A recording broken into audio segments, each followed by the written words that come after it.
জানো তো, আমার মা না সবসময় আমাকে একটা কথা বলে যে কখনো হাল ছাড়বি না, ধৈর্য রাখবি। যেটা আমার মধ্যে বরাবরই কোনো দিন ছিল না, ঠিক আছে। আমি কোনো কিছুতে না ধৈর্য রাখতে পারি না, আমি সব সময় হাল ছেড়ে দিই, ঠিক আছে।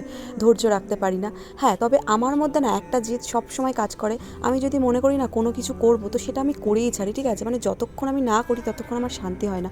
হয়তো করি, করার পরে পরে গিয়ে আমি হাল ছেড়ে দিই। কিন্তু ওই যে আমার মা বলে যে একদিনে নয়, একদিন ঠিকই হবে। তো অনেকটা ধৈর্য নিয়েই আমি এই কেক বানানোটা শিখেছি, কেকের কাজটা শুরু করেছি। জানি না কতদূর কী হবে।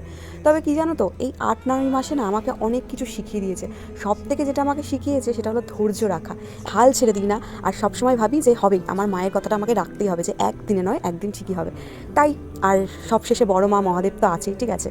তারা ঠিকই পথ দেখাবে। হয়তো একটা সময় বিশ্বাস উঠে গেছিলো যে আমার সাথে সবসময় খারাপটাই হয়, ঠিক আছে। তো কেন আমি হাল ছাড়বো না? কোনো কিছু তো আমার জন্য ভালো হয় না। আমি ধৈর্য রেখেও দেখেছি আমার সাথে কোনো কিছু ভালো হয় না। তবে এখন না, আমি একটা কথা সবসময় মাথায় রাখি যে একদিন ঠিকই হবে। ভগবান যা করে ভালোর জন্য করে। হয়তো তোমার ভালো হবে বলেই তারা তোমার সাথে খারাপটা করে।